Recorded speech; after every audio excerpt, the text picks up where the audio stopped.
وعملوا الصالحات أن لهم جنات تجري من تحتها الأنهار كلما رزقوا منها من ثمرة رزقا قالوا هذا الذي رزقنا من قبل وأتوا به متشابها ولهم فيها أزواج مطهرة وهم فيها خالدون.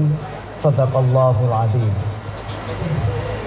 Yang terhormat Bapak Wakil Bupati Kendal, beliau Bapak Haji Windu Suko Basuki, Sarjana Hukum. Yang saya hormati senior saya, juga guru saya, Profesor Dr. Kiai Haji Suparman Syukur, Wakil Ketua Pimpinan Wilayah Muhammadiyah Jawa Tengah sekaligus Ketua BPH Kaba. Yang terhormat Al-Mukarram Kiai Haji Iksan Intizam LC MAG, Ketua Pimpinan Daerah Muhammadiyah Kendal, beserta seluruh jajaran PDM Kendal, Ibu Rektor Kaba Bu Dr. Hajah Sri Rezeki, dan juga jajaran Wakil Rektor, ibu-ibu pimpinan daerah Aisyah Kendal, pimpinan amal usaha di lingkungan PDM dan PDA Kendal, saudara-saudara Angkatan Muda Muhammadiyah, mulai dari Pemuda Muhammadiyah, Nasyiatul Aisyah, Ikatan Mahasiswa Muhammadiyah, Ikatan Pelajar Muhammadiyah, Tapak Suci Pendekar Muhammadiyah, dan juga Hizbul Waton Pandu Muhammadiyah, bapak-bapak, ibu-ibu, pimpinan cabang dan ranting Muhammadiyah dan Aisyah di lingkungan PDM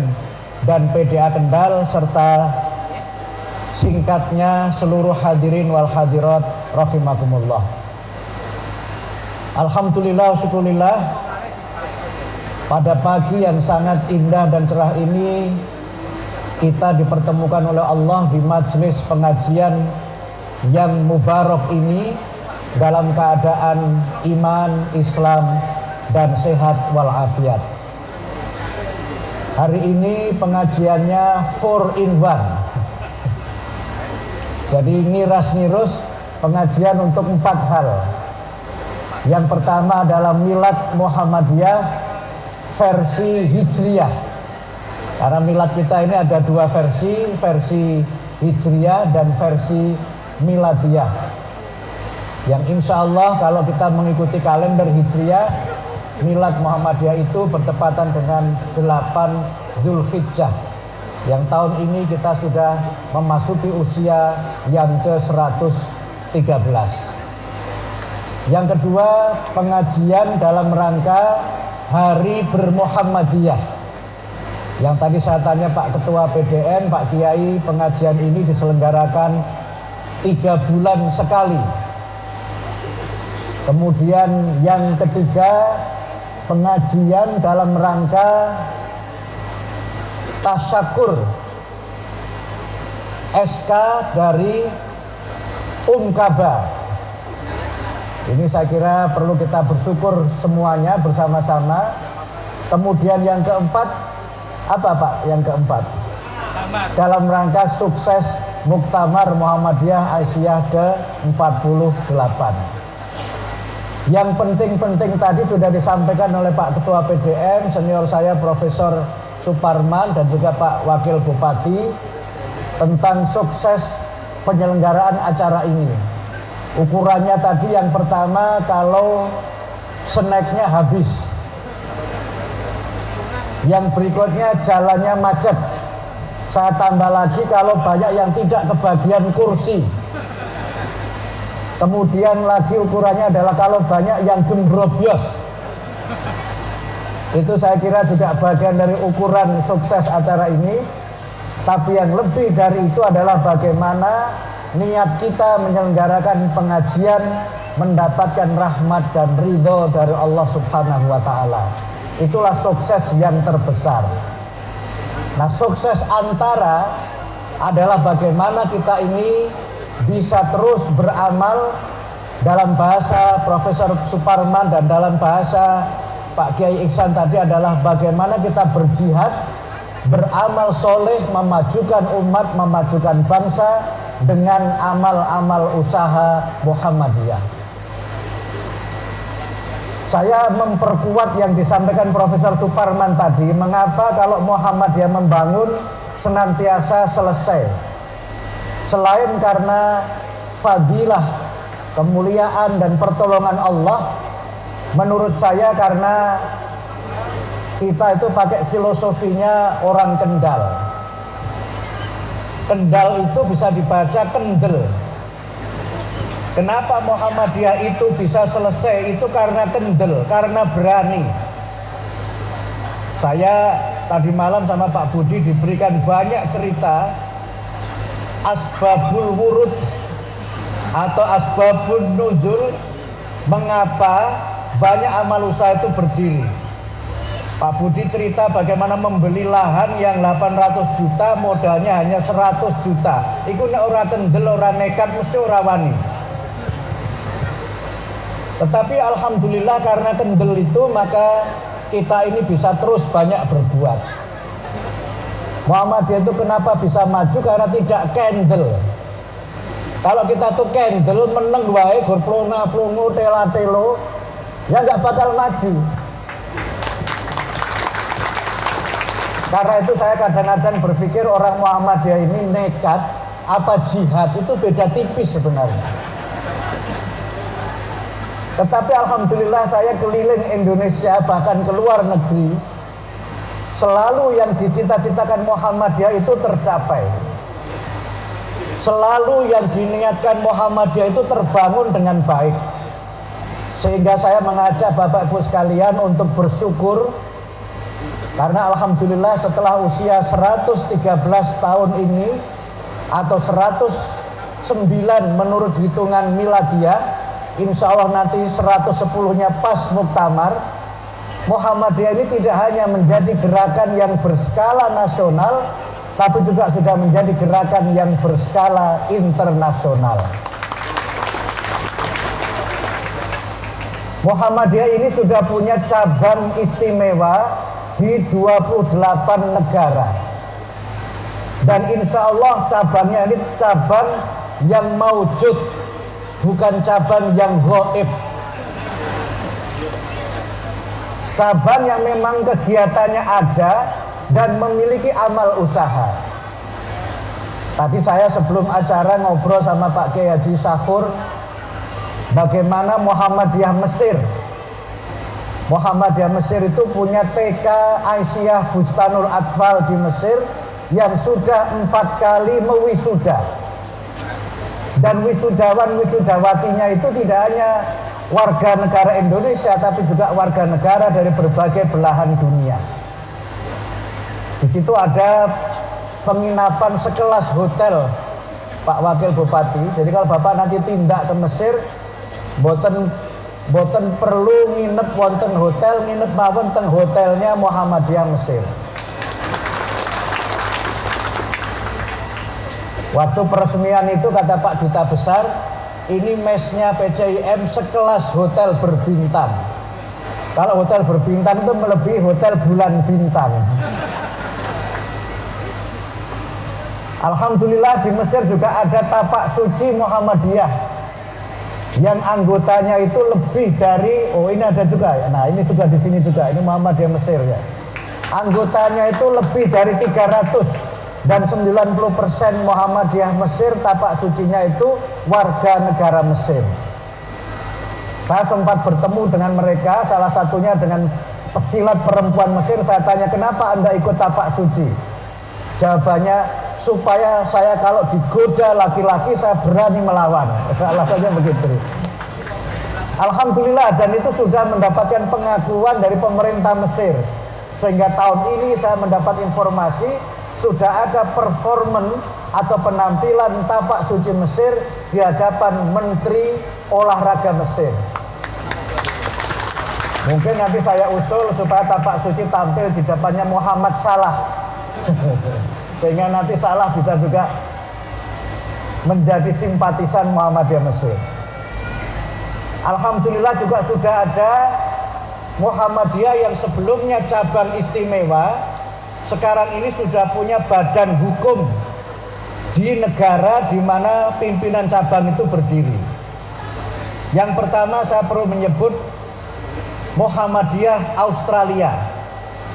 Yang Muhammadiyah Australia itu sudah punya SD, namanya Muhammadiyah Australia College. Alhamdulillah tahun ini sudah buka dan menerima 2 rombel. Targetnya hanya 1 rombel, ternyata alhamdulillah bisa membuka 2 rombel. Menempati sebuah gedung beserta bangunannya dan fasilitasnya yang lengkap. Gedung itu sebelumnya milik sebuah yayasan Katolik yang dibeli oleh Muhammadiyah. Tapi jangan lupa kita juga masih ada tanah 10 hektar di Australia juga yang awalnya mau kita dirikan sekolah, tetapi karena tidak ada izin, karena ada lahan hijau Pak Wakil Bupati dan ada warisan aborigin sehingga belum bisa kita bangun di situ. Tapi tanah itu insya Allah masih terpelihara dengan baik. Jadi kalau nanti ibu-ibu, bapak-bapak mau studi banding sekolah Muhammadiyah, saran saya jangan ke Jogja, terlalu dekat. Jangan juga ke Surabaya, usul saya ke Melbourne, Australia. Nabungnya dari sekarang. Nah, nanti bisa di tanah kita yang 10 hektar itu nanti bisa melihat di situ ada pohon tin dan pohon zaitun. Jadi kalau selama ini kita hanya tahu watini wa zaitun itu hanya di Quran. Kalau nanti ke kebunnya Muhammadiyah insyaallah hunaka maujud asyajarah atin wa zaitun. Ada pohon tin dan zaitun dan semuanya majanan gratis, bisa dipetik karena tidak perlu manjat. Sudah ada Muhammadiyah yang mendapat pengakuan resmi pemerintah adalah Muhammadiyah Amerika Serikat.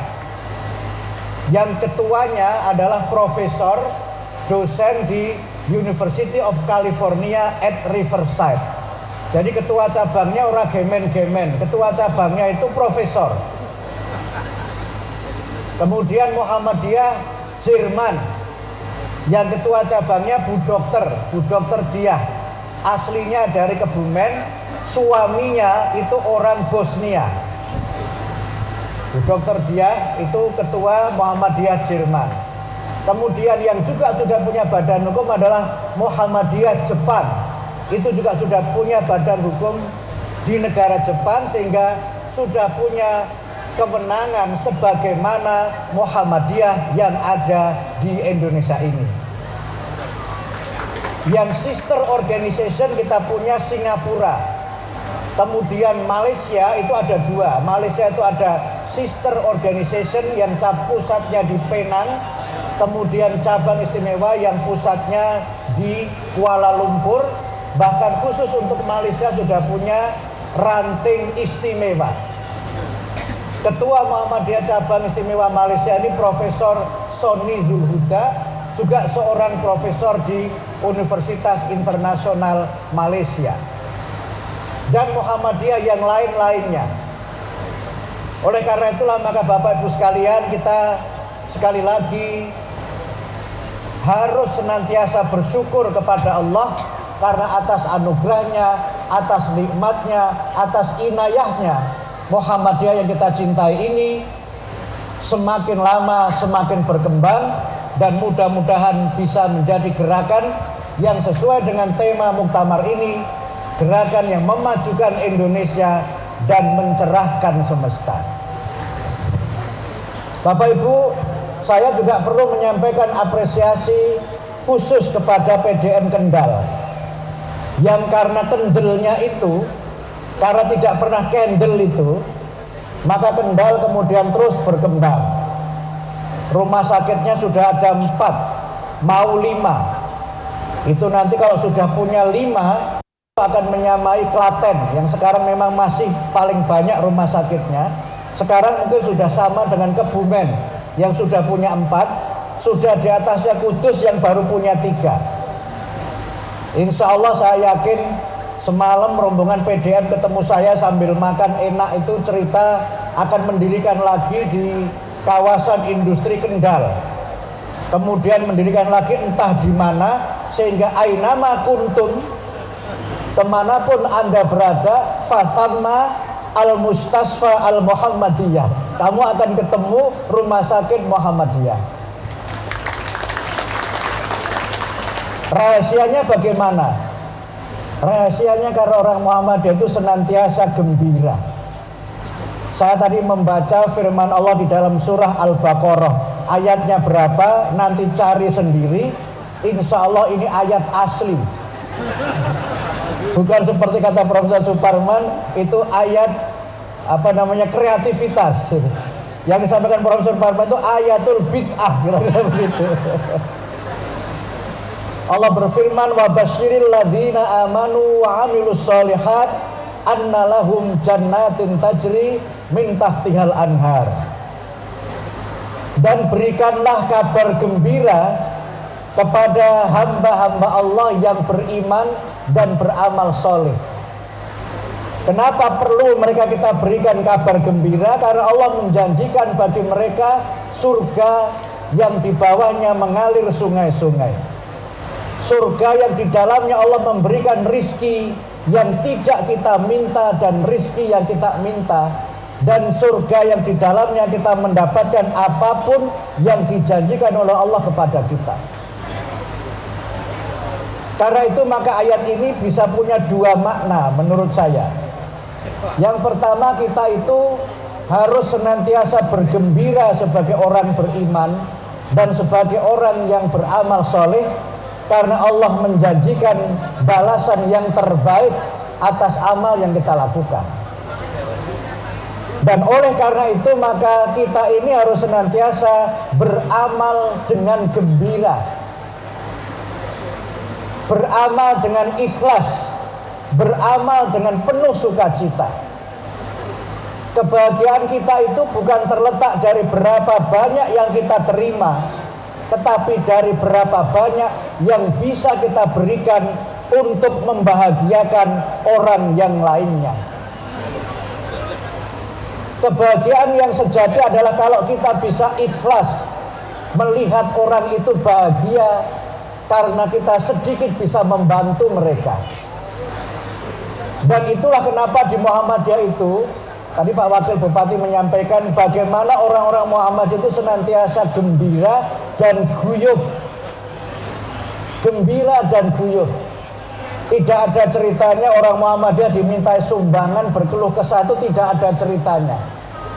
Dan kemana-mana saya keliling di seluruh tanah air kita, kekuatan Muhammadiyah itu terletak pada sikapnya yang dermawan. Warga Muhammadiyah termasuk mutasoddiqina dan mustasoddiqot, orang-orang yang senantiasa berbahagia karena dia bisa bersedekah, orang-orang yang merasa bersuka cita karena bisa membahagiakan orang-orang yang lainnya. Agak susah menjelaskan. Ada seorang teman warga Jepang bertanya kepada saya. Dia bertanya, Mufti, orang-orang di Muhammadiyah itu apakah digaji? Saya jawab, I'm afraid we don't. Saya bilang gitu. Mohon maaf, kami tidak digaji. Bahkan dia kemudian bertanya lagi, even only for transportation, katanya. Apakah hanya untuk transportasi juga Anda tidak terima? Saya jawab, I'm afraid we don't. Saya bilang gitu. Mohon maaf, kami juga transport pun tidak menerima. Lalu apa yang membuat Anda itu mau menghabiskan waktu, bahkan kadang-kadang tidak ada hari libur sekalipun untuk di Muhammadiyah? Kemudian saya jawab, karena kami mengharapkan ridho Allah. Jawaban teman saya yang orang Jepang itu mengatakan, that is too good, Mukti, katanya. Itu terlalu indah, Mukti, gitu. Kemudian saya katakan, kenapa kami mau melakukan itu? Karena kami percaya bahwa hidup kami ini tidak berhenti pada kehidupan di dunia, tetapi kami meyakini akan ada kehidupan di akhirat. Ini yang menjadi pembeda antara orang beriman, orang yang beragama dengan orang yang tidak beragama. Orang yang tidak beragama itu tidak percaya akan adanya kehidupan akhirat, tidak percaya akan adanya balasan atas perbuatan kita di dunia. Dan oleh karena itu, kalau orang itu tidak beragama, kalau sakit itu dia tidak tahan dengan penyakitnya itu karena tidak punya Tuhan di mana tempat mereka bisa meminta. Tidak ada Tuhan tempat mereka bergantung. Sehingga kadang-kadang karena tidak tahan dia minta supaya dibunuh saja. Dalam teori medis ada namanya eutanasia, Pak Dokter ya. Yang orang itu minta supaya dia itu dimatikan atau bunuh diri dengan cara yang mereka pilih. Kenapa seperti itu? Karena mereka tidak percaya akan adanya Tuhan dan tidak percaya akan adanya hari pembalasan. Tapi kita orang beriman ini yang menjadi kunci mengapa kita mau bersusah payah, kita mau bersedekah itu karena meyakini bahwa apa yang kita tunaikan di dunia ini akan kita tunai dan akan kita panen di akhirat nanti. Dan inilah yang menjadi spirit kenapa kemudian orang beriman itu senantiasa optimistis, kenapa orang beriman itu tidak pernah merasa iman ketika dia harus mengeluarkan harta, jangankan beribu-ribu, berjuta-juta, bahkan bermiliar-miliar, itu bisa diberikan dengan rasa yang penuh sukacita. Sesuatu yang kalau memang tidak didekati dengan iman, orang tidak akan percaya. Dan oleh karena itu saya baru paham kenapa di dalam banyak sekali ayat dan juga di dalam banyak sekali hadis, beriman kepada Allah itu diikuti dengan beriman kepada hari akhir. Banyak hadis yang disebutkan mangkana yu'minu billahi wal yaumil akhir, misalnya fal yakul khairan aw liyasmut, fal yukrim jarah, dan seterusnya dan seterusnya. Saya coba pahami, beriman kepada Allah itu menumbuhkan motivasi, menumbuhkan rasa percaya diri, dan menumbuhkan jiwa di mana kita ini menjadi orang yang merdeka. Orang yang merdeka yang beriman itu yakin bahwa Allah itu Ar-Razzaq, Tuhan yang maha pemberi rizki. Dan rizki itu diberikan kepada hambanya siapapun mereka, bahkan kepada seluruh makhluknya. Di dalam Quran disebutkan wa ma min dabbatin fil ard illa 'alallahi rizquha. Semua makhluk yang melata di bumi itu disediakan rizkinya.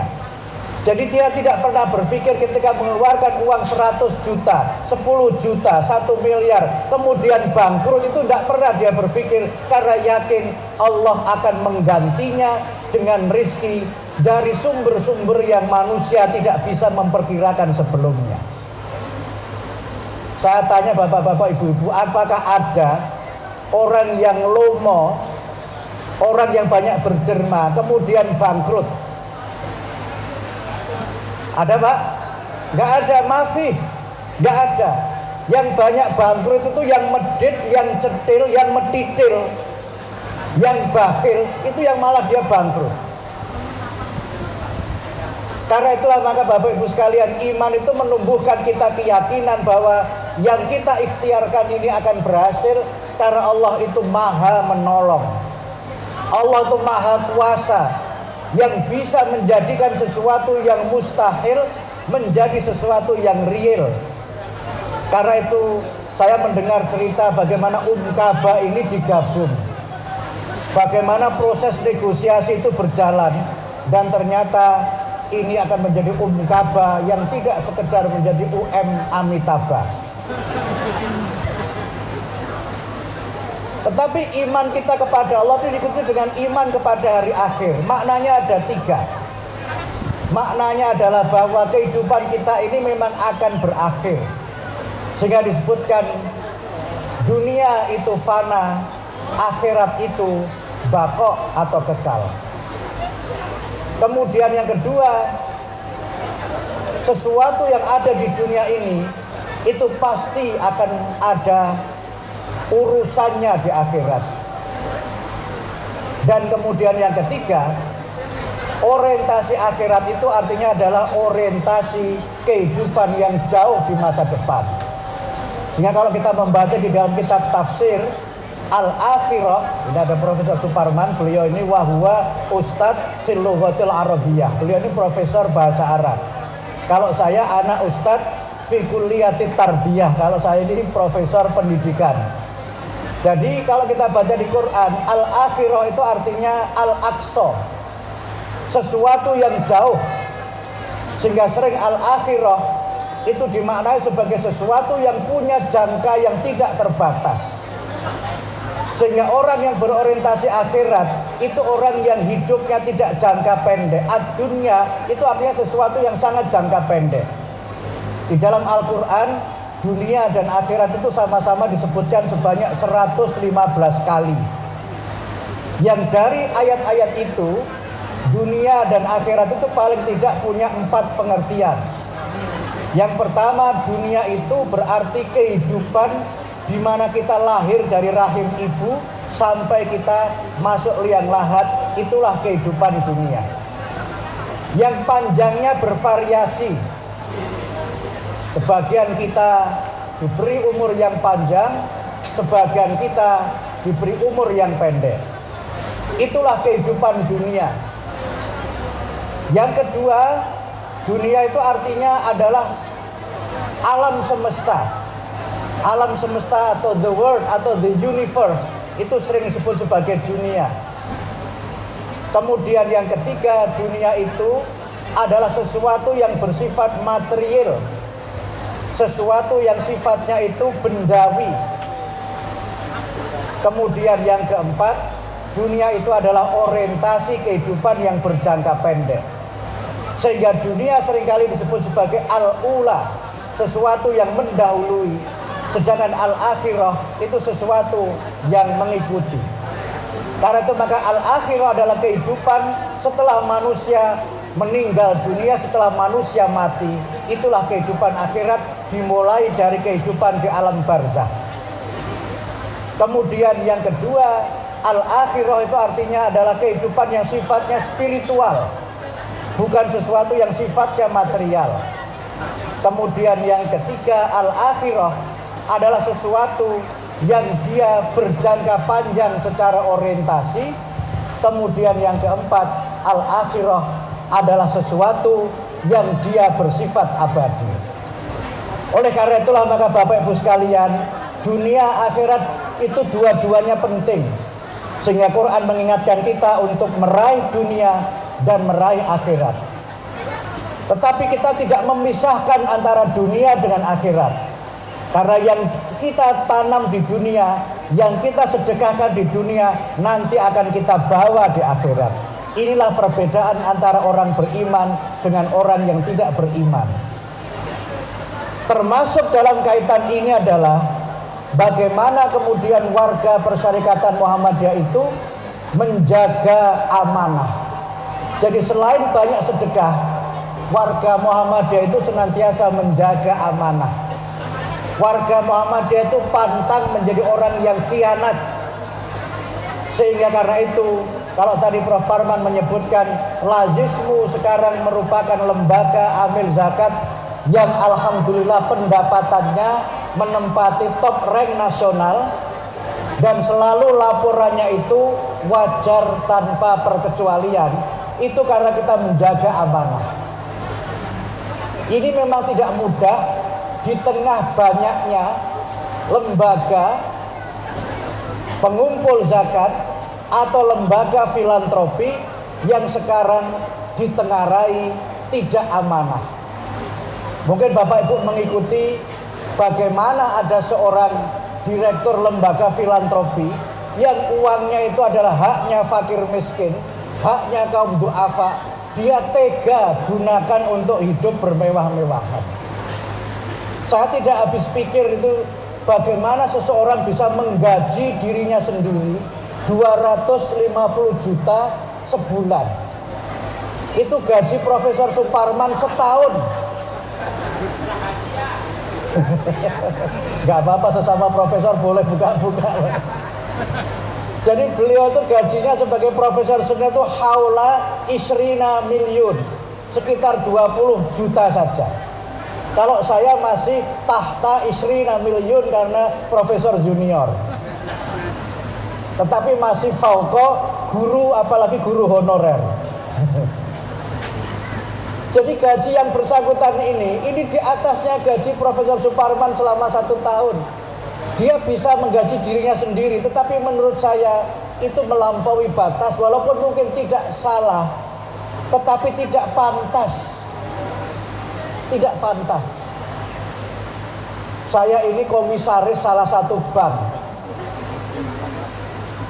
Itu pun tidak mencapai sebanyak itu. 2 digit pun itu juga 2 digit yang hampir sama dengan gajinya Pak Profesor itu.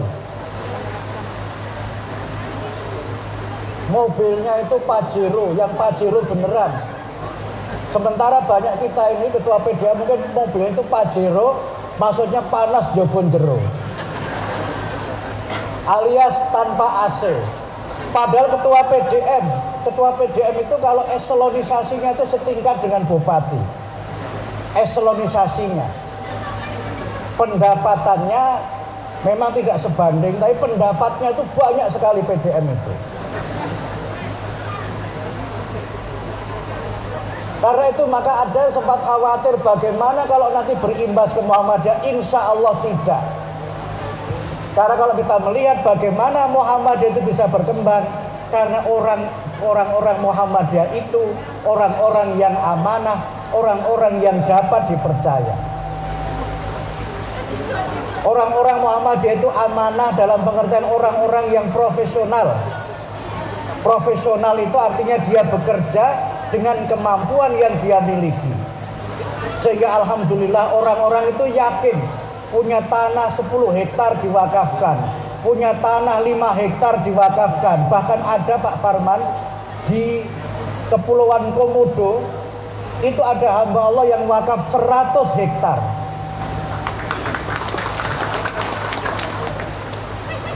Ini kalau dijelaskan dengan teori kapitalisme itu rati nemu nalar. Tetapi itulah Muhammadiyah, dan sekarang ini alhamdulillah Muhammadiyah kata sebagian orang itu menjadi the largest philanthropy and Islamic movement. Itu bahasa Kendalnya begitu. Jadi organisasi filantropi dan organisasi Islam yang terbesar. Nah cuma sayangnya ini ada Profesor Korea ahli Muhammadiyah itu mengatakan orang Muhammadiyah itu kurang sombong katanya. Orang Muhammadiyah itu kalau ada hal yang baik itu tidak mau cerita ke sana kemari. Kalau ada prestasi orang Muhammadiyah memilih diam-diam saja. Sampai saya itu kadang-kadang mau Muhammadiyah itu kebangetan katanya. Iki nyumbang gendera wae, fotonya itu semua koran daerah itu ada. Malah kadang-kadang ongkos promosi korannya itu lebih banyak daripada sumbangannya. Nah ini orang Muhammadiyah banyak sekali nyumbang. Ada banjir yang datang pertama MDMC, ada COVID, dokter yang paling banyak di luar dokter pemerintah itu juga dokter Muhammadiyah. Rumah sakitnya 118 itu juga membantu COVID. Sampai Pak Presiden, semua pejabat di kementerian itu ngakui kalau tidak didukung Muhammadiyah, pemerintah itu cepede-cepede. Tele-tele. Waktu Pak Menkes datang ke Muhammadiyah, beliau tanya tentang bagaimana bantu Muhammadiyah untuk COVID. Saya bilang kami melibatkan 81 rumah sakit Pak Menteri. Pak Menteri kaget. 81 Pak Sekum, iya Pak Menteri, rumah sakitnya Muhammadiyah berapa? Di luar bayangan beliau itu. Ternyata saya dapat laporan terakhir dari MDMC dan MCCC, rumah sakit kita yang terlibat untuk menangani COVID itu 118 rumah sakit. Nah Pak Wali Kota, Pak Wakil Bupati, mohon maaf, untuk yang COVID ini alhamdulillah Muhammadiyah sedikit mendapatkan untung. Betul ya Pak Dokter ya? Nah ini orang Muhammadiyah kalau sudah untung itu meneng wae Pak. Tetapi diemnya itu tiba-tiba muncul rumah sakit lagi. Inilah yang kita sebut sebagai kita itu non-profit organization dan not for profit organization. Kenapa seperti itu? Karena keuntungan yang diperoleh dari rumah sakit dan amal usaha itu bukan masuk sakunya Pak Ketua PDM, Pak Sekretaris, Pak Bendara, tapi semua diputar untuk kegiatan yang diterima langsung oleh masyarakat. Karena itu, mohon maaf, kadang-kadang ada petugas pajak yang suka tidak paham Muhammadiyah. Muhammadiyah itu diinter oleh lembaga-lembaga pajak. Disamakan Muhammadiyah ini dengan organisasi yang lainnya. Saya perlu menyampaikan ini agar para petugas paham bahwa Muhammadiyah itu bukan unit bisnis yang mencari keuntungan. Muhammadiyah itu mengembangkan namanya sosial bisnis untuk membantu masyarakat. Dan itulah yang menjadi dasar mengapa kita ini harus tetap optimis. Nah, yang terakhir, nanti harus selesai sebelum waktu zuhur, saya akan menyampaikan dua hal menyangkut Kaba. Tadi Pak Ketua PDM menyampaikan yel-yelnya apa tadi Pak? Jaya mendunia. Ini luar biasa karena saya tahu orang Kendal ini sudah mendunia, terutama pekerja migran dari Kendal. Saya itu pernah di kedutaan Indonesia di Korea Selatan di Seoul. Saya ngisi pengajian di sana. Sing nyuguhi wedan itu wong weleri. Suami istri kerja di situ tak takoni welerine pundi Pak. Wah, aku weleri ku pojok endi yo ngerti. Mulai Rawasari kampungnya Mbah Malik pojok endi ngerti saya itu Kendal itu. Kemudian saya datang lagi Ramadan sebelum Covid, saya ngisi pengajian Ramadan di sana, beliau masih di situ juga. Jadi Kendal ini sudah masyhur, sudah terkenal. Tapi kita ingin merubah Kendal yang terkenal mendunia itu bukan sebagai pekerja migran yang tidak punya skill, tapi boleh menjadi pekerja migran yang profesional, yang kita sebut sebagai professional workers. Di mana-mana yang namanya perawat Muhammadiyah itu terkenal. Bahkan pernah ada perawat terbaik di Jepang itu lulusan Stikes Muhammadiyah Gombong. Karena sekarang banyak negara yang membutuhkan jasa perawat rumah tangga, terutama di negara-negara yang disebut sebagai aging country, negara yang penduduk sepuhnya itu lebih banyak daripada penduduk mudanya. Nah, di antaranya itu Jepang, Jerman, Singapura, Korea Selatan, dan negara-negara yang lainnya. Kita ingin dengan Kaba ini warga Kendal ini mendunia sebagai orang-orang yang top. Seperti ketua PCIM Amerika itu pekerja migran juga tapi sebagai profesor. Ketua PCIM Malaysia itu juga pekerja migran tetapi profesor. Itu yang kita harapkan. Dan saya yakin, apalagi ketika tadi yel-yelnya itu jaya mendunia, itu luar biasa. Nggak perlu khawatir mahasiswanya sedikit Pak. Saya pernah ke Amerika, ke kota namanya New Jersey di Amerika. Itu ada universitas namanya Drew University. Saya presentasi di situ tentang Muhammadiyah. Ada perempuan profesor yang memperhatikan saya terus gitu. Bukan karena saya ganteng, bukan. Itu relatif. Dia kemudian setelah selesai itu dia tanya, "Are you explaining Islam?" katanya. "Apakah kamu tuh menjelaskan Islam?" Saya bilang, "Yes, definitely." "Yes, mesti nipun," saya bilang gitu. Terus dia bilang, "Islam yang kamu jelaskan itu berbeda dengan Islam yang saya ketahui dan saya pelajari selama ini." Kemudian dia tanya, "What kind of Islam? Islam yang seperti apa yang Anda sampaikan itu?" Saya bilang, "This is Islam according to Muhammadiyah." Saya bilang, Islam menurut Muhammadiyah. Kalau begitu I want to join Muhammadiyah katanya. Aku melu Muhammadiyah katanya. Tapi poinnya tidak itu. Ini perempuan ini profesor, agamanya Yahudi. Agama Yahudi. Yahudi tertarik sama Muhammadiyah. Kemudian kampus itu kampus Prof. Parman yang jumlah dosennya lebih banyak daripada jumlah mahasiswanya. Kok iso urip? jumlah dosennya itu lebih banyak daripada jumlah mahasiswanya. Kenapa kampus ini bisa hidup? Karena dia menjadi research university, universitas yang basisnya adalah penelitian. Nah, saya belum yakin Kaba bisa menjadi research university, tetapi bisa hidup walaupun mungkin nanti jumlah dosennya lebih banyak dari jumlah mahasiswanya, karena semua dosennya dibayar dengan zakat. Setuju nggak lagi semua? Kalau meneng kabeh berarti nggak yakin ini.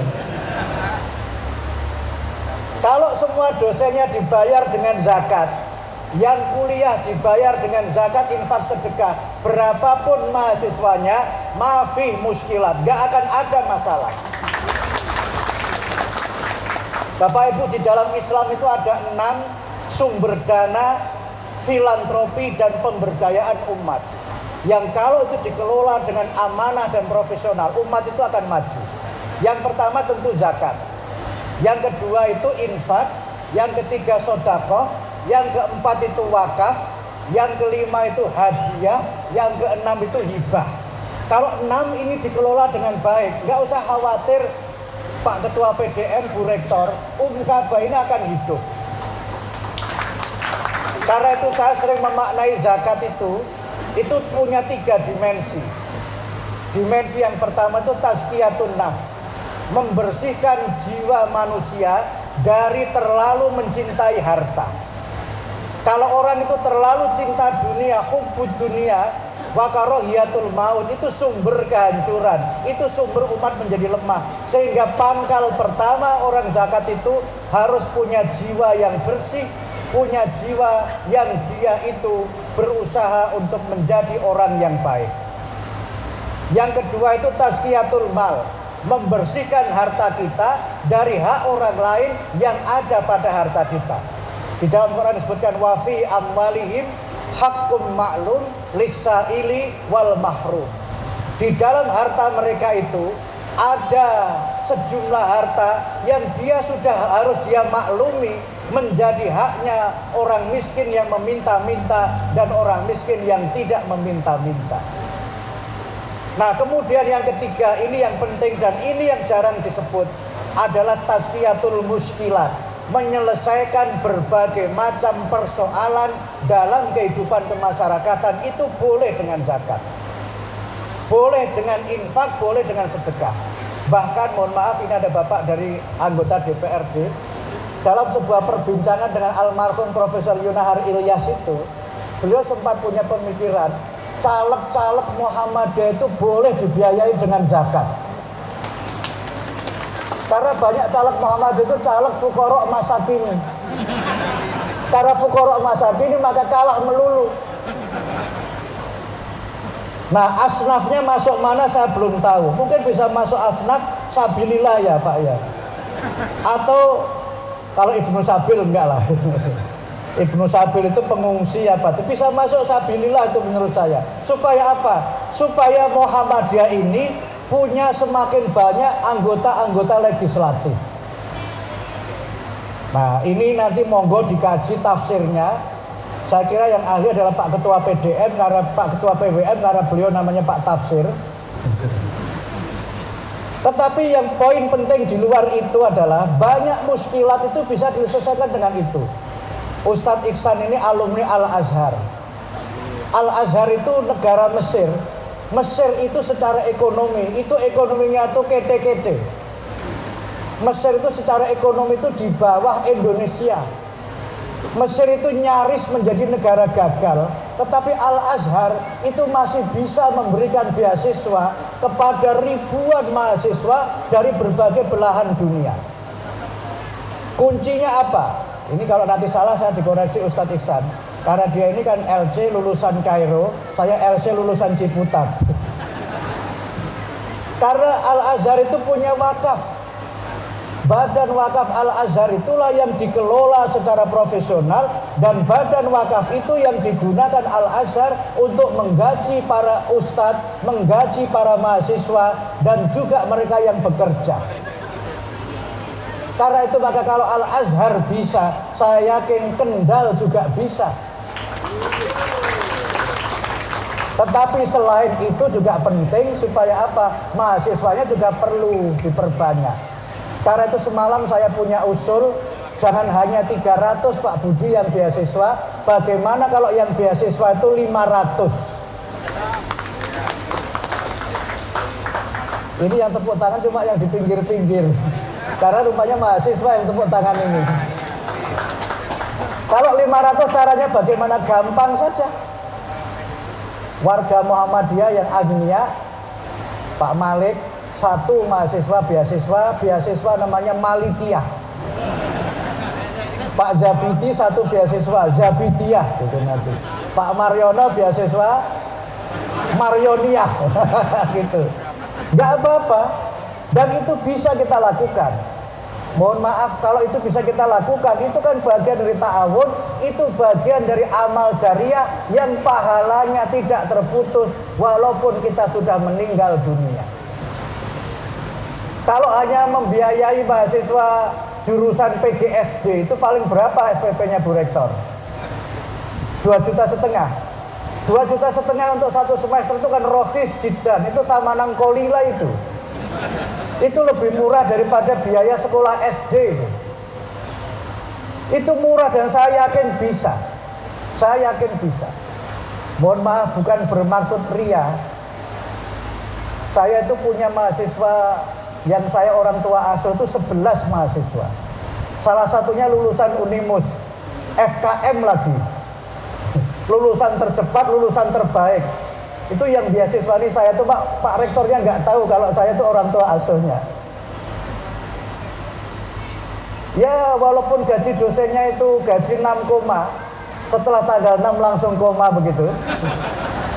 Tapi kita yakin yang layak tasib itu bisa membuat kita ini menjadi berkecukupan karena doa orang-orang yang soleh. Bapak-bapak dan ibu-ibu, mohon maaf ini sekedar perbandingan. Orang-orang barat yang beragama begini ini, kalau sudah kaya, itu apa yang dia lakukan? Dia bikin yayasan, yang yayasan itu memberikan beasiswa untuk orang itu kuliah dimanapun mereka berada. Nah mohon maaf, sebagian orang Islam itu kan belum begitu. Kalau termasuk minal agniya, itu ada yang memang dia suka berderma, tapi juga ba'duhum minal agniya itu juga yang kalau sudah dia itu menjadi kaya, itu ta'addud, melipat gandakan apanya? Melipat gandakan istrinya. Ini saya kadang-kadang juga malu Pak Parman. Saya beberapa saat itu kan pulang kalau saya keluar negeri jalan-jalan gitu kan, saya seminar ngobrol gitu, ditanya Mufti, ayu imam, apakah kamu tuh imam gitu. Kemudian saya tanya, what do you mean by imam? Yang Anda maksud imam itu apa? I mean you are Muslim leader. Yang saya maksud Anda pemimpin Muslim. Saya bilang kalau itu ya, karena saya sekretaris umum Muhammadiyah. Terus dia langsung tanya spontan, how many wives do you have? Bojomu piro? Itu kan dalam hati saya bilang, ini wong ini kok ya pikirannya kok ya ngono tok gitu loh. Kalau di Muhammadiyah itu kan tidak begitu. Makin kaya, makin banyak berderma. Itulah yang sering saya sebut, Muhammadiyah itu maju karena banyak mukidi di Muhammadiyah itu. Mukidi perso Pak? Perso Bu? Mukidi itu akronim singkatan yang artinya itu muda, kaya, intelek, dermawan, dan idealis. Itu yang menjadi kunci orang Muhammadiyah itu maju. Tampilannya sederhana, tapi amalnya luar biasa. Oleh karena itu, Pak Ketua PDM, Bu Rektor, kalau saya boleh, saya deklarasi ngasih satu beasiswa untuk 1 tahun. Berarti dia berapa itu SPP-nya itu? Tapi jangan yang keperawatan ya. Kalau keperawatan itu 1 bulan gaji itu nanti. Saya beasiswa 1 tahun untuk 1 orang. 2 hari yang lalu Pak Wakil Bupati saya ke Karanganyar juga launching Umuka Universitas Muhammadiyah Karanganyar. Itu Pak Bupati memberi beasiswa 17 orang sampai lulus. Saya menunggu dari Pak Wakil Bupati berapa. Pinten Pak Haji? Siap? Kalau windu itu kan artinya 8 loh. Nah, bagaimana kalau Pak Wakil Bupati 8? Setuju ya? Ini Pak Bupati loh, di luar APBD loh ya. Kalau APBD saya lewat Pak DPRD nanti APBD. Kalau Pak Bupati 8, saya 1 berarti kan 9. Nah, nanti yang lainnya menyusul, nggak usah bilang-bilang, langsung saja kirim murid satu-satu ke kampus sehingga nanti tahun pertama Kaba ini sudah punya mahasiswa alfun. Betul ya Pak Parman ya? Sudah punya mahasiswa ribuan. Kalau sudah begitu, BPH-nya itu keren. Gitu. Nah, karena itu maka saya mendukung sepenuhnya Kaba ini, karena ini bagian penting dari kita membangun generasi yang berkualitas. Kalau kita ini tidak punya generasi yang berkualitas, kita itu akan dilindas.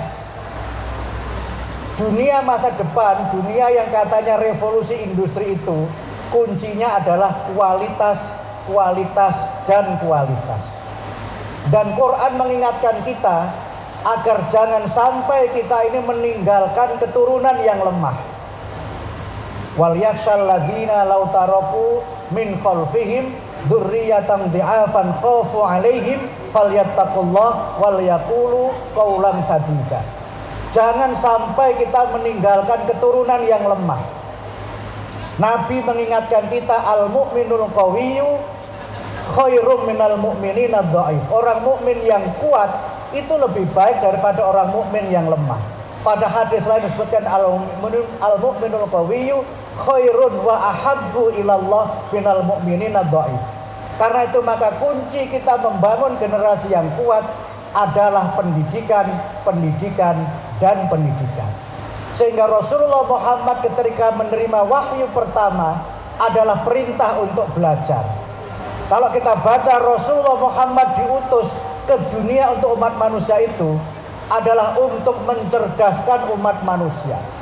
Allah berfirman, huwallazi ba'atsa fil ummiyina rasulan minhum yatlu alaihim ayatihi wa yuzakkihim wa yu'allimuhumul kitaba wal hikmah wa in kanu min qablu lafi dhalalim mubin. Itu misi Rasul, itu misi mencerdaskan umat manusia, menghapuskan kebodohan atau jahiliyah dalam kehidupan masyarakat. Karena itu maka dengan tadi gerakan orang tua asuh, dengan gerakan kita membiayai pendidikan, insya Allah kita punya generasi yang berkualitas. Yang terakhir soal muktamar, saya tadi mengikuti lagu yang luar biasa. Lagu muktamar yang paling milenial itu muktamar 48 ini. Karena musisi yang menciptakannya itu alumni SMA Muhammadiyah 1 Yogyakarta. Namanya siapa deh? Yang dulu dia penyanyi Sheila on Seven. Eros, penciptanya itu Eros, alumni SMA Muhammadiyah 1 Yogyakarta. Sama dengan Ebit GAD, itu alumni SMA Muhammadiyah 1 Jogja. Sama dengan juga MH Ainun Najib, itu juga alumni SMA Muhammadiyah 1 Jogja. Kita tunggu yang alumni SMA Muhammadiyah 1 Weleri. Weleri sudah punya film-film pendek, ini putranya Bu Muslim.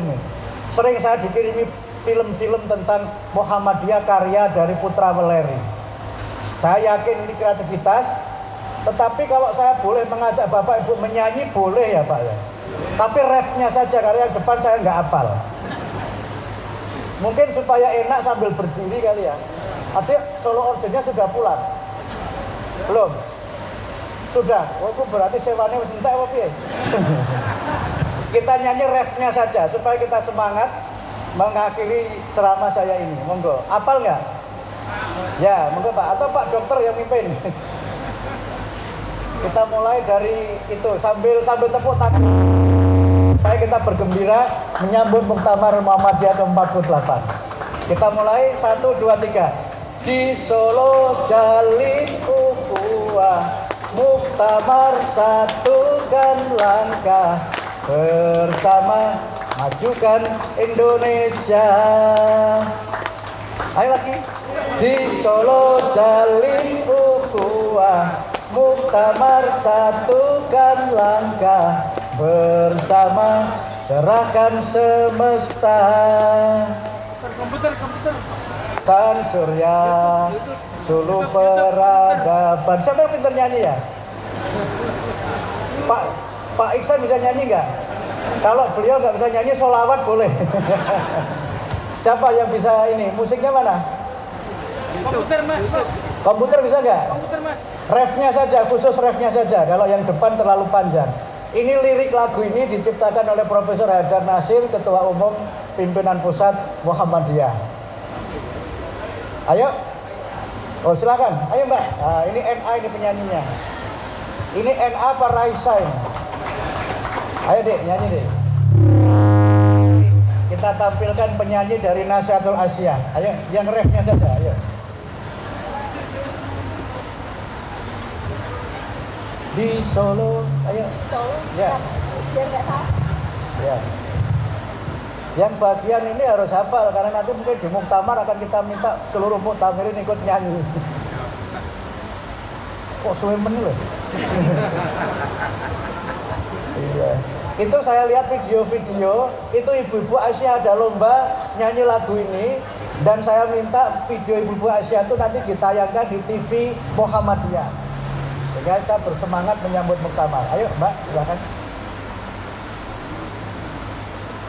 Yang di sana Di Solo jalin ukhuwah, muktamar satukan langkah, bersama majukan Indonesia. Di Solo jalin ukhuwah, muktamar satukan langkah, bersama cerahkan semesta. Sang surya suluh peradaban. Tapi sekali lagi ya Bapak Ibu, mari yuk bersama-sama. Di Solo jalin ukhuwah, muktamar satukan langkah, bersama majukan Indonesia. Di Solo jalin ukhuwah, muktamar satukan langkah, bersama cerahkan semesta. Sang surya suluh peradaban. Terima kasih. Masih jangan lupa ketik SMS spasi NA. Terima kasih. Muktamar ini seperti disampaikan oleh Pak Ketua PDM tadi, insya Allah dilaksanakan secara daring tadi ya Pak. Singkatannya datang beriring-iring. Ya. Insya Allah nanti muktamar akan kita selenggarakan di auditorium. Itu alhamdulillah gedung yang luar biasa. Itu dibangun dengan biaya di atas 300 miliar. Dan itu alhamdulillah tidak utang. 300 miliar yang stadionnya itu mirip stadionnya Bayern Munchen di Jerman, di Allianz Arena itu. Alhamdulillah. Kemudian untuk pembukaan ini memang belum ada keputusan, tetapi permintaan Mas Wali Kota itu pembukaannya nanti di Stadion Manahan. Tapi belum diputuskan, nanti akan kita bahas lagi. Tetapi dua yang ingin saya sampaikan untuk kesempatan ini, yang pertama, mari kita sukseskan muktamar ini sebagai muktamar yang berkemajuan dan berkeadaban. Kita jadikan muktamar ini sebagai momen di mana kita semua bergembira dan mendapatkan spirit bermuhammadiyah dan beraisyah setelah kita bertemu dengan warga persyarikatan dari seluruh tanah air. Saya bayangkan Solo itu nanti akan tumplek-blek dan mungkin tidak macet saja. Tidak hanya wakaf mutlak, tapi sudah wakaf lazim. Saya bayangkan kalau nanti Kendal saja berapa mobil nanti itu yang rombongan saja itu bisa saya perhitungkan lebih dari 1000 bis yang nanti masuk Solo. Itu belum yang nanti bawa sendiri mobil-mobil sekeluarga. Bahkan saya dapat kabar nanti ada yang PCM Serpong Utara itu izin ke saya nanti mau goes dari Serpong menuju Solo. Jadi ke muktamar naik sepeda. Ya di Malang juga begitu Pak Parman ya. Oh Semarang juga begitu, mau goes dari Semarang ke Solo. Kalau begitu Kendal juga yang tadi goes pagi-pagi Boleh juga ya? Ya. Saya kira kita jadikan ini sebagai muktamar di mana kita bergembira. Yang kedua, kita jadikan muktamar ini muktamar yang bersih. Ada dua maksudnya. Yang pertama, saya mengharapkan muktamar nanti tidak meninggalkan sampah. Jadi nanti kita atur supaya di ruang muktamar, di arena muktamar semuanya bersih, zero waste muktamar. Sanggup nggak? Sanggup saya kira. Harus bisa, Muhammadiyah, Aisyah harus bisa. Nah yang ketiga adalah muktamar yang bersih karena kita melakukan pemilihan dengan bersih. Tidak ada money politik, tidak ada sogok menyogok, karena yang disogok tidak ada, yang nyogok juga tidak punya dana. Tetapi kita jadikan muktamar nanti muktamar yang berkeadaban. Siapapun ketua umumnya, siapapun pimpinannya, itulah pimpinan kita. Siapapun yang nanti dipilih, itulah imam kita, dan ini yang menjadi ciri dari gerakan Muhammadiyah. Tapi kita jangan hanya fokus pada siapa pimpinan, kita juga harus merancang program bagaimana agar Muhammadiyah bisa berbuat lebih banyak dan lebih baik untuk memajukan Indonesia dan berdakwah di mancanegara. Kita jadikan Muhammadiyah ini sebagai gerakan dakwah yang rahmatan lil alamin, gerakan dakwah yang manafi, yang memberikan manfaat sebanyak-banyaknya untuk seluruh umat manusia, wabil khusus di tanah air kita tercinta Indonesia Raya ini. Saya kira demikian yang saya sampaikan. Sekali lagi terima kasih. Mudah-mudahan bermanfaat. Kembali ke acara di ranting masing-masing dengan gembira, dengan semangat untuk aktif berkiprah di Muhammadiyah, di Aisyah, dan semua ortom dengan amal-amal yang bermanfaat, yang maslahat bagi seluruh umat dan bagi seluruh masyarakat. Saya kira demikian yang saya sampaikan. Nasrun minallah wa fathun qarib wa basyiril mu'minin. Wassalamualaikum warahmatullahi wabarakatuh.